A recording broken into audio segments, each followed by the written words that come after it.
What is the formula for squandering $118 million? First, you need a project.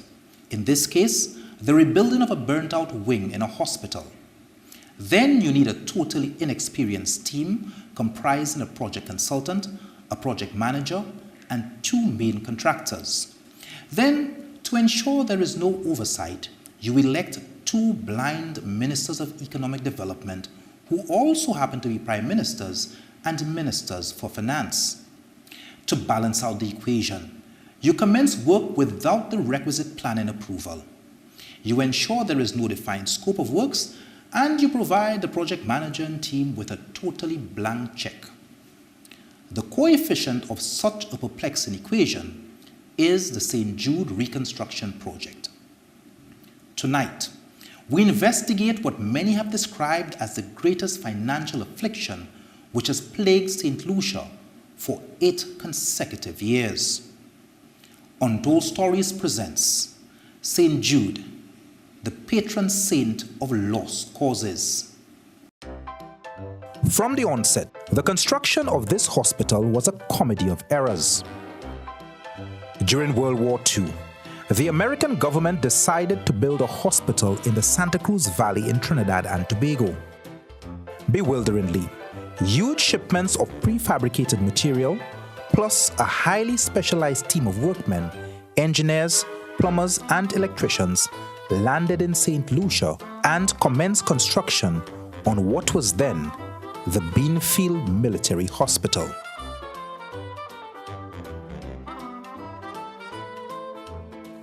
Midway through the construction process, it was discovered that the hospital was being built on the wrong island. A decoding mix-up caused the building material and personnel to be sent to Dawn, code name for St. Lucia, instead of Lawn, code name for Trinidad. The hospital was allowed to continue. After the war, the hospital was closed in 1947 and remained barren for 15 years until it was reopened by the Sisters of the Sorrowful Mother on September the 5th, 1966. Sister Irma and her team managed this hospital until 1992, when it was officially handed over to the government of St. Lucia. Fast forward to 2009. 280 people are employed here. There are 447 live births annually. There are 2 operating theaters which perform 902 surgeries annually on the 66,000 residents which the hospital serves. The government of St. Lucia injects $17.5 million into the financial veins of St. Jude annually. Then, on the night of September the 9th, 2009, the unthinkable. Help on it!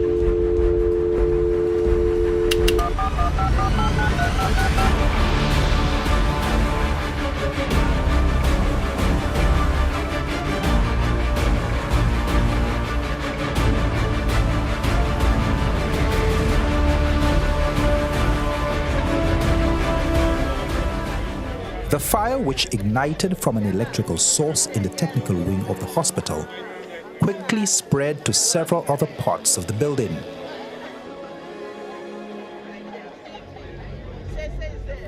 Claudia Sudin, Joseph Shabatis, and Bernice Vigier perished in this disaster.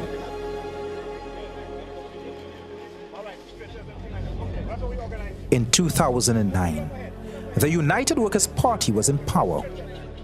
Stephenson King was the Prime Minister of St. Lucia, and he was also the minister responsible for the island's economic development.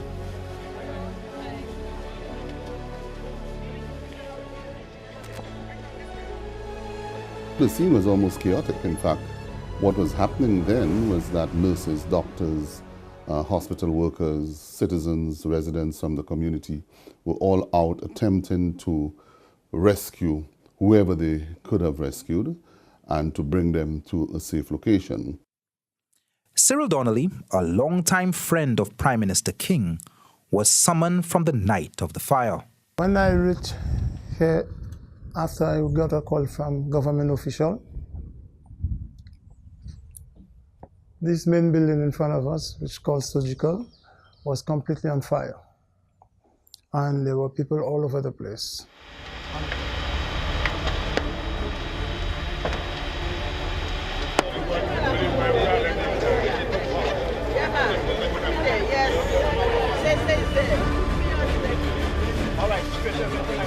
When I heard the news, I could not sleep.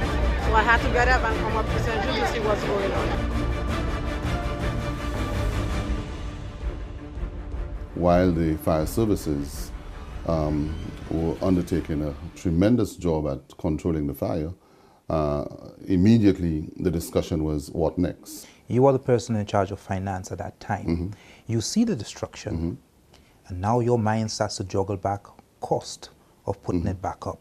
Where is the country going to get the money? Certainly. At the time when that happened, for me, cost wasn't a factor. I saw it as a necessity to expend whatever resources that would have been required to reconstruct the facility, to save lives, and to bring the services of St. Jude Hospital within the shortest possible time. The 68-bed hospital was moved here to the George Odlum Stadium as a temporary measure as its management, healthcare officials and government strategized on the way forward. Within days of the disaster, the world came to our aid.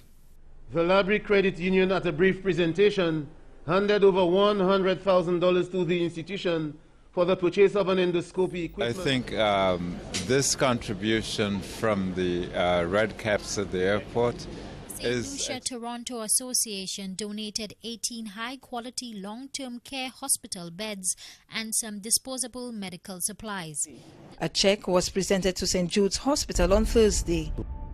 Schools drained their piggy banks. Banks gave thousands, and Hess Oil gave generously. Within 3 weeks after the fire, Taiwanese Ambassador Tom Chu pledged his government's support. Despite the outpouring, consensus on the way forward seemed daunting. At the time, Dr. Stephen King and Percival MacDonald formed part of a high-powered delegation to spearhead the way forward. They gave us three options. The option was you can stay here, it's going to cost you a little more, and you're going to be contained in your expansion. Or you can move to a new, start anew, it'll cost you a little less. The decision at that time was, listen, the community is already used to the hospital being here. Everybody understands St. Jude's. The community has built up already. The assessment of the building itself was sound, because the Americans, I mean, if you see the building, strong. So the decision, everyone took the decision from the political point all the way down that we would remain where we are. And of course, that would put certain limits to what you can do with the building. And that is where some of the technical problems came in. As time went on and we began assessing the other parts of the hospital, we realized that we're dealing with more than just a burnt-out wing, but rather a facility which infrastructure dated back to the 50s, 40s, 50s, and at that time needed some reconstruction or rehabilitation.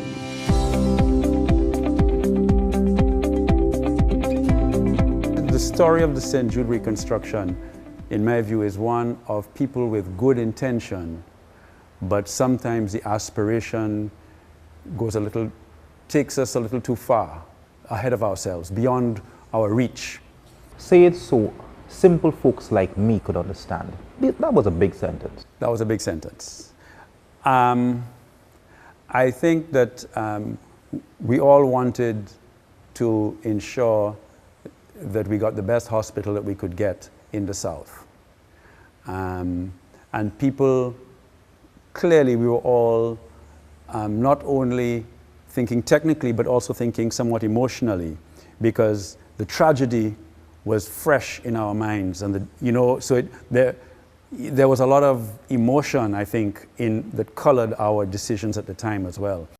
During the 2010-2011 budget presentation, the leader of government business addressed the St. Jude reconstruction for the first time in Parliament. It is important to note that during that address, Stevenson King quoted the reconstruction cost at $2 million EC dollars with a construction period of 6 months and a reopening date of October 2010. The calendar spins from May 2010 all the way to October 2010, with not a shred of work being done at the St. Jude Hospital site. Like any good opposition, the SLP pounced with criticism. For the government. To date, the government cannot produce the evidence to show that there is major progress on the St. Jude's Hospital. Anyone will realize that the progress which the government promised by December of 2010 has not materialized. And then, in a cruel stroke of fate, Hurricane Thomas knocked the wind out of St. Lucia, drowning her in $336 million of debt and further delaying work on the patron saint of lost causes. But alas, in January 2011, work commenced on the St. Jude Rehabilitation Project using Taiwanese funds to repair the burnt wing, with the clear intention of constructing a brand new hospital at an alternative location. You have the Taiwanese assistance. The company is Holier, correct? Holier Construction. Holier Construction. Yeah. You have plans designed for the rebuilding of that technical wing. Mm-hmm. Were these plans approved plans by the Ministry of Planning and the Development Control Authority? Mm-hmm. Well, to answer your question, we were on the move. As to whether the Ministry of Planning or the DC had approved it, honestly, I can't tell you. You are Minister of Finance. I am Minister for Finance. You're Minister of Finance, yes, and you're yes. Minister for Mm-hmm. Economic Affairs dealing Mm-hmm. with this project. Yeah. The number one thing is Mm-hmm. to go into any construction Mm-hmm. project, far less a construction project of Mm-hmm. that magnitude, you are the person holding the person responsible. Mm-hmm. So the first question is, did Holier, did your ministry and the project managers have approved plans to begin construction? Let me just say this. You have a disaster on your hands, a facility has to be built. Your friends have come forward, they've brought you a design, the design is up to international standards. PAHO, WHO were brought on board immediately, they agreed to the plans, we moved. Are you saying you did not have approved plans? I'm not saying that we didn't have approved plans. I'm telling you what I did. Plans? The technical details wasn't really mine. My function as Prime Minister and Minister for Finance was to get that facility off the ground. The officials within the Ministry of Finance and other departments dealt with all the details. But it is not for me to get involved in those details. You were Minister of Finance. You were also Economic Affairs Minister. And as such, the buck started and stopped with you to ensure that the man on the ground built the wall in the correct place, the contractor above him did his job, and the project consultant was doing his job. The number one thing to have were blueprints. The number one thing for me as Prime Minister was to get that job done. The responsibility of the technicians is to walk the footprints, walk the path that they understand must be walked. And that is the role. So my responsibility is to get the job done. I put everything in place to get the job done. Essentially, there were no plans. Whatever. You cannot say there were no plans. There were no approved plans. There were plans for the construction of the hospital. Were they approved plans by the government of St. What Lucia? did your investigation state? My investigation stated that there were no approved So why did you ask me the question? The question is lurking in the minds of St. Lucians. Why would my government go into such a project without approved plans? Okay. Well, you see, in such situations, in the process, in the fog of war, you make decisions, and some decisions may not always be in keeping with the policies and principles. Very well. Okay? You take decisions, and your focus is to get that job done. That is what it is. But also, if at any time the planning department or the DCA realize that there are no plans, it's their responsibility to deal with it. It's their responsibility to deal with it. The function of the DCA, like the Ministry of Planning, doesn't change. It remains the same. Whether it be government or private. Once you know that the project is ongoing, the PAHO agreed, PAHO approved. You don't sit on your laurels and allow it to continue. You chose project manager for this project, correct? The project manager? Yes. The project was managed by the Ministry of Economic Development. And the project manager was? The project manager was an officer within the Ministry of Economic Development. Why did you choose that particular officer? It was not my choosing. The project manager within the Ministry of Economic Affairs had a mandate for managing certain projects. When the fire occurred, that responsibility was handed over to that project officer. Do you think that there was no specific reason to select a particular project manager? Do you think that project manager was the most suitably qualified person to handle the project of that magnitude? I think the project manager did a fantastic job up to the point when I left as Prime Minister. Guy Joseph was a member of the Stephenson King-led cabinet in 2009.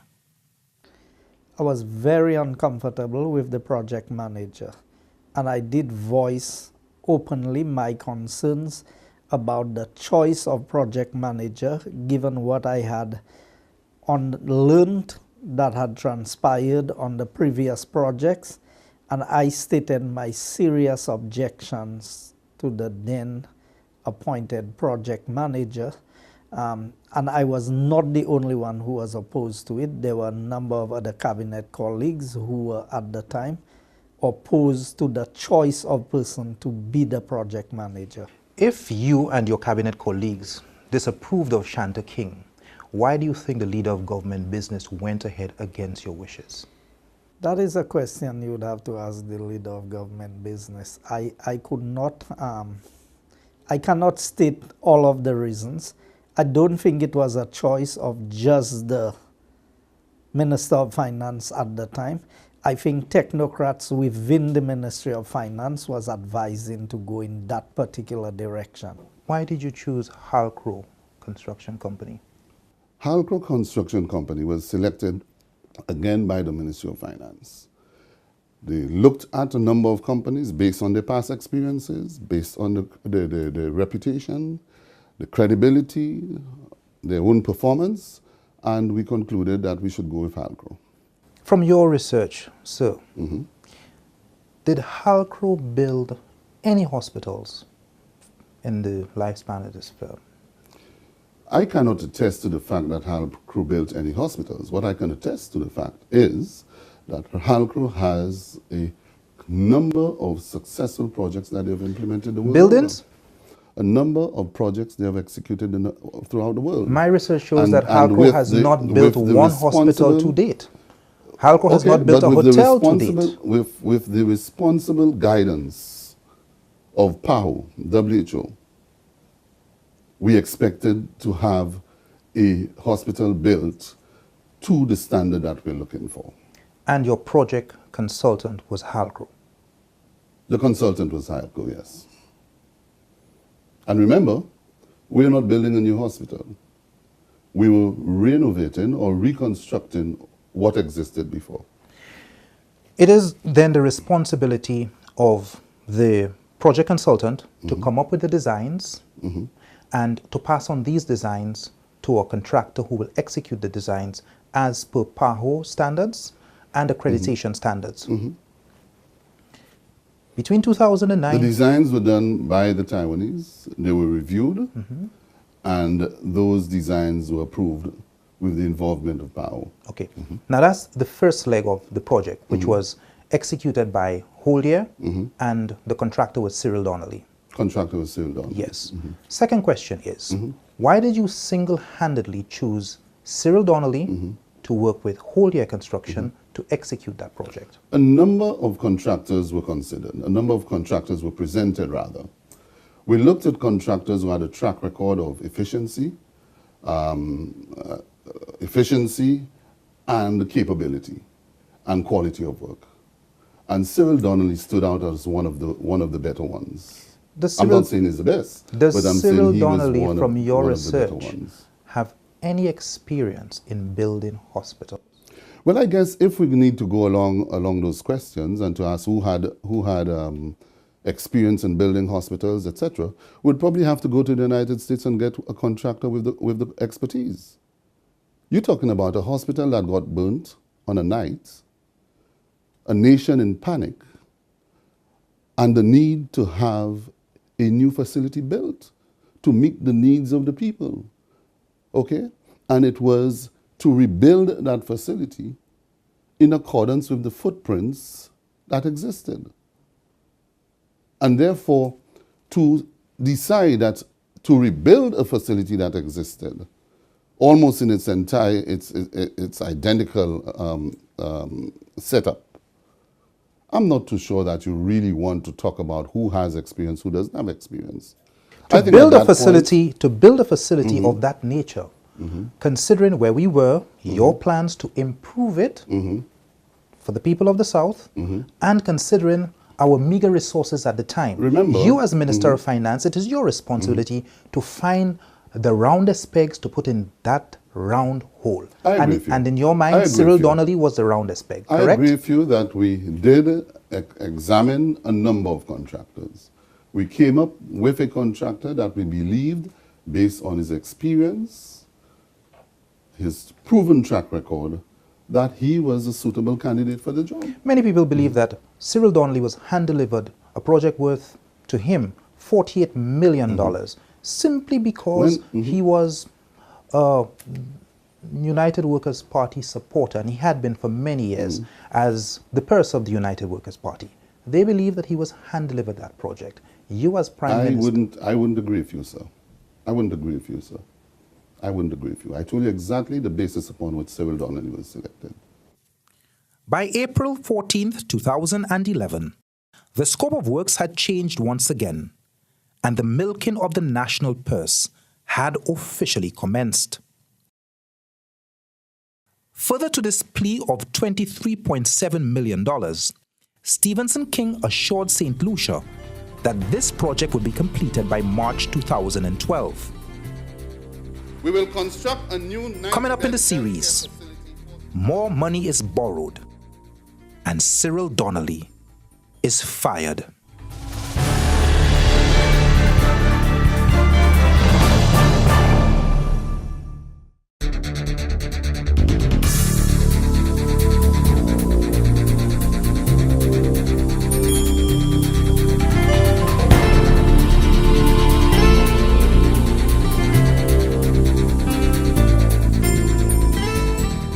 To fully understand what went wrong and who was ultimately responsible at St. Jude, you must read the Constitution of St. Lucia, Section 69. It states, where any minister has been charged with responsibility for any department of government, he or she shall exercise general direction and control over the department, and subject to such direction and control, every department of government shall be under the direct supervision of a public officer, whose office is referred to in this Constitution as the office of the Permanent Secretary. In a construction contract, you will have an employer, in this case, the government of St. Lucia. There will be an employer's representative, in this case, the project manager, Shanta King. Then, an engineering consultant who will supervise and approve the works. In this case, it was Halcro Construction, headed by Mandish Singh. His job was to produce a proper set of designs for the St. Jude Hospital and to supervise the works to ensure that only works done to specification are approved for payments. Cyril Donnelly was the main contractor, tasked with following instructions set by the engineering consultant in 2010.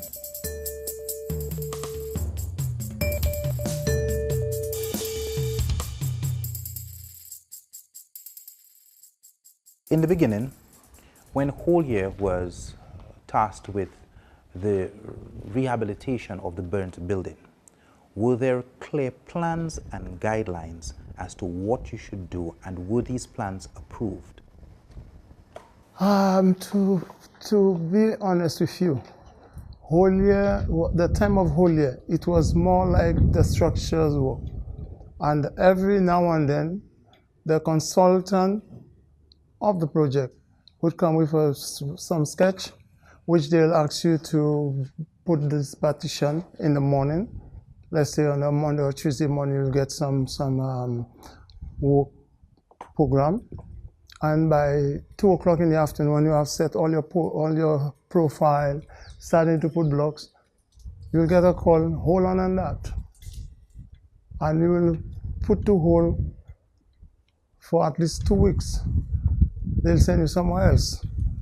While you are doing the other part where they give you to do, they'll call you and tell you demolish the first set that you have done. And that was something that was coming like every now and then. You will build a corridor for the emergency room, and you will ask to, after you have put all your interior wall behind it, we were asked to demolish it because it was too small. For instance, the dialysis building. We build up all the partitions. After we have put up all the partitions, then we were told that the partition was not to suit. Demolish it. But we are working according to specification. Whatever drawings they gave us, we were going according to the drawings that was given to us. Who was giving you these drawings? Colonel Emmanuel, Manjit Singh signed it. I was working under the supervision of Colonel Emmanuel and Manjit Singh as the consultant on site. And Conrad Emmanuel he was the site engineer, correct? At the time, he was not qualified as an engineer. What was the role of Manjit Singh as it relates to directly dealing with your company from rehabilitation of the burnt wing? He was representing HALCO as the site engineer, which you would see on site, I'll say, every 2-3 months, if not longer than that. Are you telling us that Manjit Singh was not here on a weekly basis, ensuring that the project that he was getting... No, he was not there, not even on a 3-month basis. Viewers will find this difficult to believe because Manjit Singh was getting paid $49,500 a month to be the project consultant on this project. Are you telling us that on a weekly basis he was not here? Not even on a monthly basis. Manjit Singh, I can counted the 3.5 years duration I was on site. I can count how many times Manjit Singh was on site on one hand, and it will not use all my fingers. A project is a temporary group of activities designed to provide a unique final product, service, or result in a specified time and at a predetermined cost. By October 2011, the St. Jude reconstruction project was slowly garnering the hallmarks of a snowball of disaster.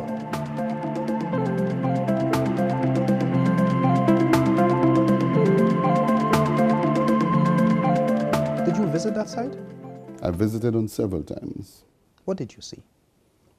As we visited, over time, we saw time and time again the need to make changes, or to, if I should say, add more tasks to the project. We decided that we would have what you call private wards. There was a need for private wards. We know we could have done it in the private wards.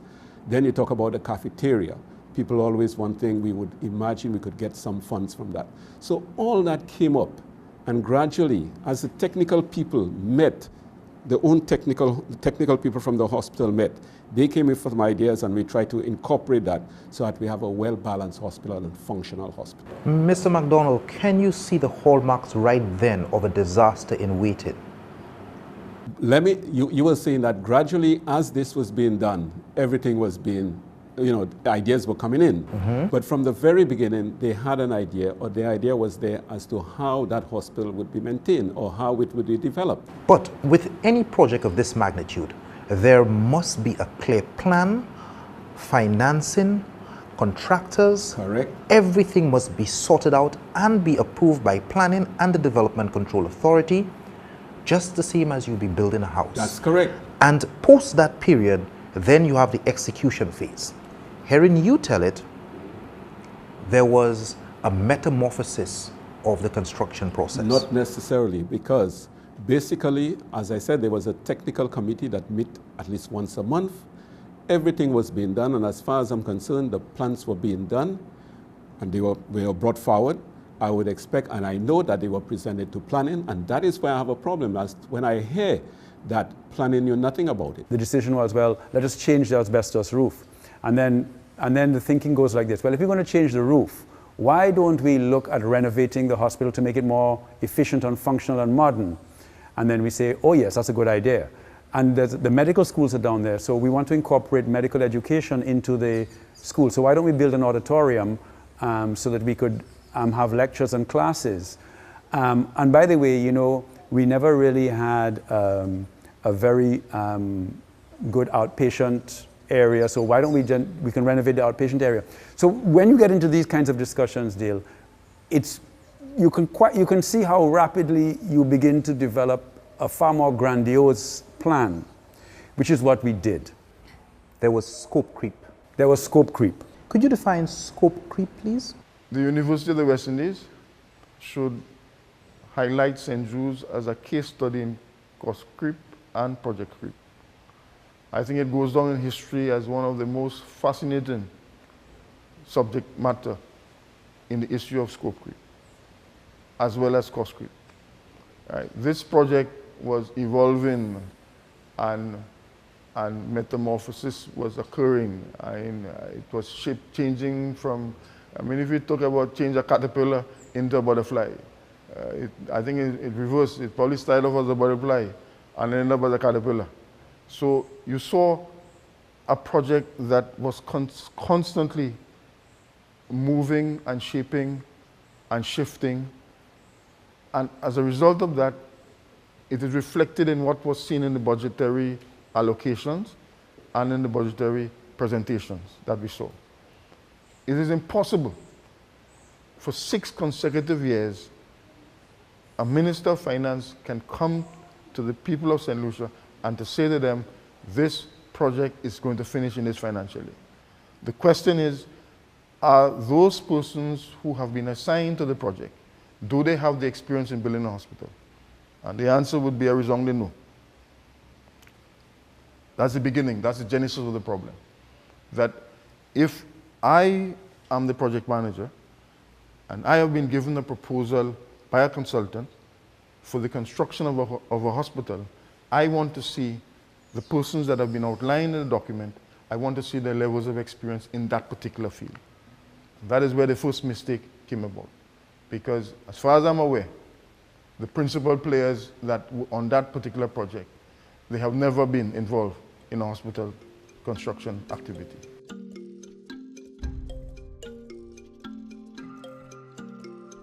Building a hospital, how does it differ from building a conventional house or office structure? As an experienced contractor, I'll tell you it is totally different.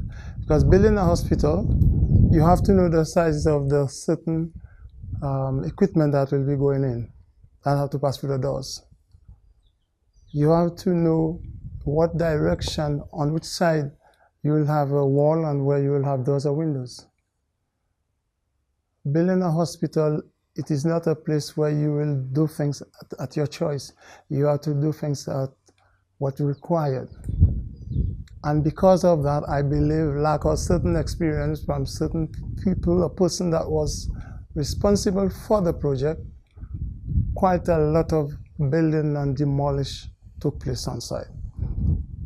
For that matter, we had a pile of broken blocks, demolishing materials that was so big, I was asked to take it out on site. It can be night and day, but there was a certain time they wanted me to get rid of it because they would be having site visit.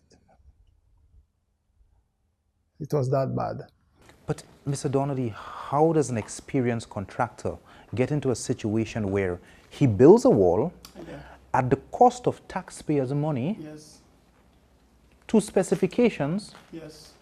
by the project consultant, Right. knocks it down, and who pays for the new wall to be installed? Sometimes he'll just say, when he realized the amount, because most time demolition and rebuild were coming more than the cost of the actual work. The consultant will just turn my certificate to what he wants. I'm not paying this, I'm not paying that. Ask him for us to have a discussion for him to give me the reason. When I get a chance, I'll tell you. At one time, I have to wait for 7.5 months before I get paid. Yeah. And that was a strategy just to frustrate me on site so I could walk out. But we have not answered the fundamental question. How can an experienced company like Halcro design walls in a specialized building like a hospital and then advise the contractor who put up the walls to knock it down? And at whose expense is it being rebuilt? That I cannot answer. All I know, we was working according to what was asked to do, by specification. The audit report conducted by FDL Consult says that your company was paid $48 million. Yes? True or false? The money passed under my umbrella, which I never touch, most of it. What does that mean? All right. The $48 or $49 million that Halcro or the consultant or project manager consider that pass or paid through my company. Halcro was paying the 14 subcontractors under my umbrella directly. And only $12.something million Donnelly's Construction received out of the 48 or 49 million. You've worked on many other projects before. Yes. Has it ever been like this? Never before. Why was there a deviation? All because of these people were doing what they were not according to law. They were not working, hair was not running according to law. The records indicate that it was Mandish Singh and Conrad Emmanuel of Halcro who engaged and instructed all subcontractors. Halcro also negotiated the cost and had a photocopied letter of authorization used to pay the subcontractors. The consequence of this unethical action is that the government of St. Lucia acquired large stocks of inventory and its associated risk, cost, and storage. Under Donnelly's contract, Biomedical International Corporation was paid $679,168. Bryce and Company, $411,000. Caribbean Metals Limited, $304,942. Converge Solutions, they got paid $893,384. Fargo Industries got over $3 million, while Energy and Advanced Control Technologies received $927,079. John Francis and Associates got $7 million. And there was even $128,000 paid to Jean-Pierre Laurent for the landscaping of the St. Jude site. Cyril Donnelly received 5% of every invoice which was paid. The question is, why? Mr. Donnelly. Yes.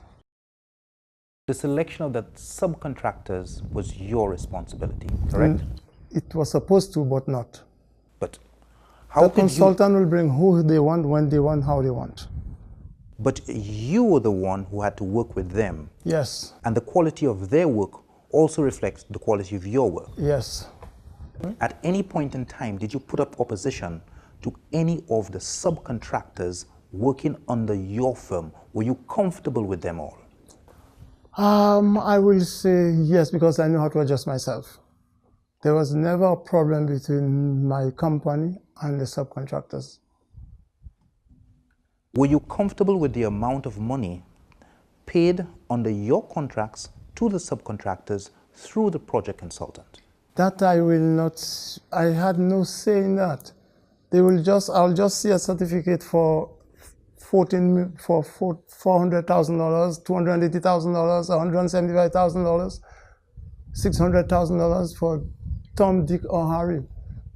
I don't have to mention company's name, but the 14 subcontractors or companies that was under my umbrella were getting paid directly from Halco, and the amount, I had nothing to do with that. Yeah, but Mr. Donnelly, you also received 5% off of everything that they were paid. So you were just as culpable as Halco and them. Because of, we had to do what you call in contractors assistant. We'll assist them if they need scaffolding, if they need props. If they do a mess, we have to pass and clean it. The audit report also says that within a 5-month period between May 2011 and October 2011, your company was paid $28 million in contracts in an election year. Yes. That came up as a red flag. The world has it that Cyril Donnelly is a go flambeau. Yes. Tell us, why was your company awarded such large contracts in an election year? What year was that? 2011. Where did that money come from? I don't know. What the job was for? It was for contract number 3 and 4. Here? Yes. All right, well, whatever $20 or $30 million that was passed under my name or my company's name for the duration from start to finish, Cyril Donnelly Construction only received $12.4, $12.2 million. I'm not exact the amount on the 12 million. So I cannot understand where that 20 million is coming from. Yes, $40+ million passed under Cyril Donnelly Construction name. But what we received actually was only 12 point something million. They were using Cyril Donnelly Construction name to do whatever they choose to do. Who is they? Conrad Emmanuel and whoever else that was managing the project. Those that was approving the monies to be paid were using my company as a passport, an umbrella to shade their hot suns. You were responsible for procuring the equipment that would be fitted into the hospital, correct? Yes. Right. Did you select the companies who were suitably qualified to get the required equipment for the hospital? No, not at all. I was never even called or involved in discussion. All I will know that there will be a container with generators or whatever equipment. We have to offload it or a place to place it. Was there anybody from the Ministry of Health directly involved in the procurement process through your construction firm or the project engineer or anybody on the ground? I don't know, because these things were unknown to me. But they were being paid from your purse, and you were getting 5% of everything that they bought. It is true.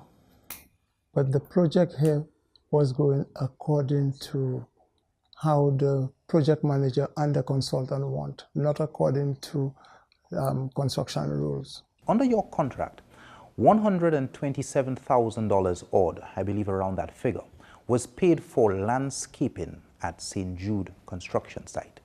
Mr. Donnelly, does this look like a site deserving of landscaping? There were a time when there was quite a lot of bush.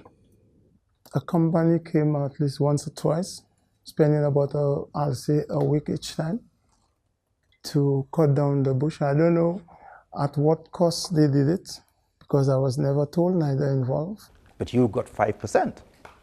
You got 5% of $128,000. I am repeating myself to tell you, Halco and Shanta King was doing what they want, and I would never involve. They would just pay me whatever they feel like paying me. And that is why when I told the Prime Minister on several occasions that I would like to have a meeting with him pertaining to the project, He never take me on. Coming up, I cannot account for that, sir. things heat up.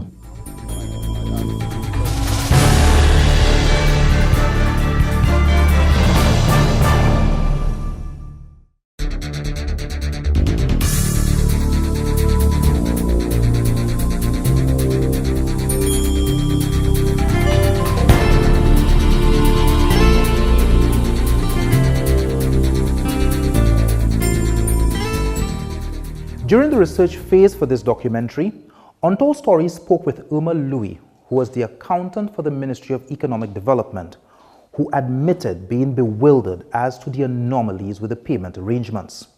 But her concerns were echoed from various sections, and our questions relating to this very unconventional payment procedure were dodged by everyone, from the Director of Finance, Coinfia Thomas, to the Permanent Secretary in the Ministry of Economic Development, Tracy Polius, and even the former Minister of Finance, Dr. Kenny Anthony. There was a bespoke model of payment for this project. The what? A bespoke, a one-of-a-kind model of payment for this project, where the project, the contractor, the main contractor, had photocopies of payment authorization handed to the project consultant, and the project consultant then would hire his approved subcontractors who would be paid directly through the main contractor through the Ministry of Finance. You, as Minister of Finance, have you ever come across such a model? I cannot account for that model of payment. It was a model adopted by the technocrats. I cannot account for it. But you are Minister of Finance. My responsibility is to approve the finances necessary for the project. But sir, you are the Minister of Finance, directly responsible for handling I do not the get involved. money. I do not get involved in those details. Sir, but it is your responsibility. No minister gets involved in such details. You approve the resources for the project. The funds are allocated through the appropriation.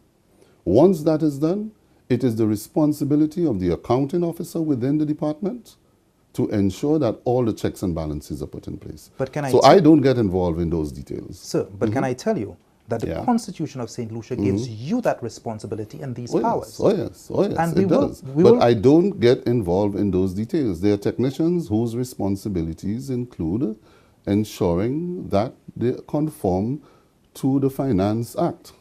And that's their responsibility. And if you read the Finance Act, not the Constitution, it will instruct you appropriately. It deviates from the Finance Act.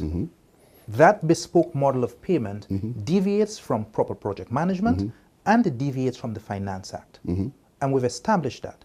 Okay. FCIB 89 and also the model which they were using, which was the 1999 model, both of them were, this project was outside the realms of both of them.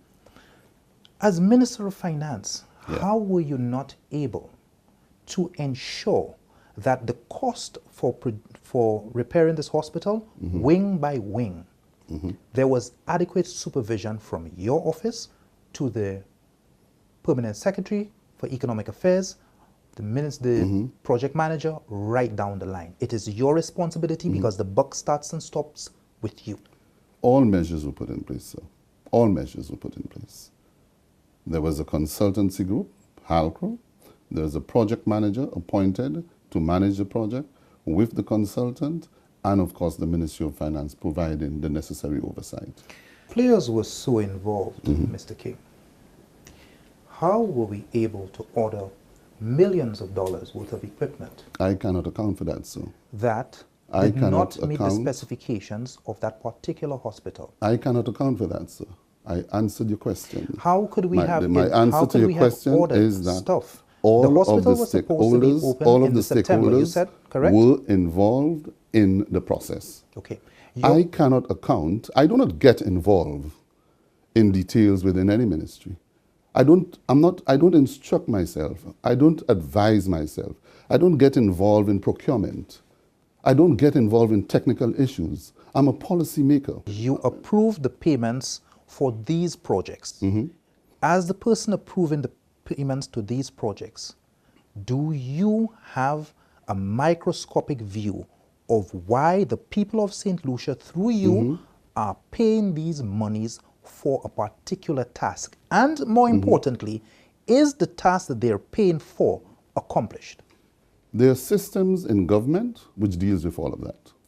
No prime minister, no minister goes in with a microscope or any instrument whatsoever attempting to micromanage any ministry.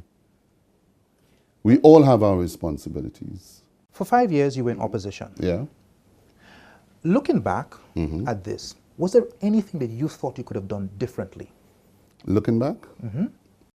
Well, you know, early on I spoke of in the fog of war.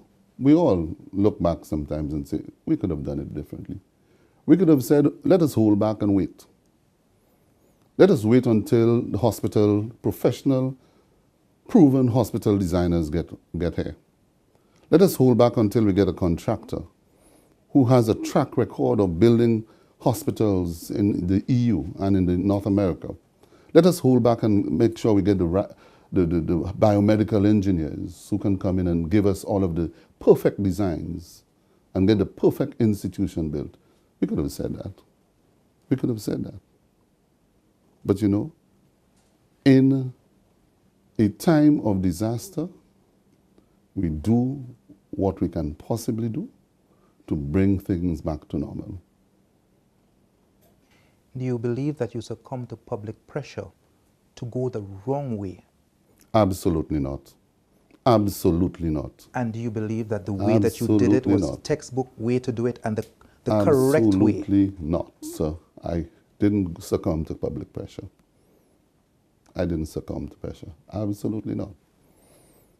Absolutely not. We had to get on with the project, and we got on with it.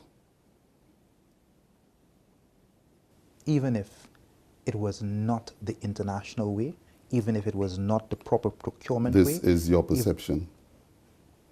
There were no approved plans. A man building a shack by the road has to have approved plans. This is your We're perception. building a hospital and I without hope we don't approved continue plans. along this line. Let us move on. Really? Let us move on, sir. I would imagine that you would be interviewing a number of other people who were more involved after I left, who can probably inform you as to what were the hurdles, why the hospital wasn't open. Join us for part 2 of Untold Stories, the St. Jude Reconstruction Project, as we move from 2011 right up to 2017. We speak directly to the people who walked away with millions of taxpayer dollars. We find the policy makers who continued the sequence of unfortunate events. We track down the famous Mandish Singh and Conrad Emanuel. And we review the technical audit and bring you up to date with the malaise of construction errors on the St. Jude site. We sit with the present minister as he charts the way forward, and we home in on who or what is to be blamed for this $118 million disaster, disguised as St. Jude, the patron saint of lost causes. Could go on and on, the fool has never been told. Could go on and on, the fool has never been told. Could go on and on, the fool has never been told. Could go on and on, the fool has never been told. Could go on and on, the fool has never been told. Could go on and on, the fool has never been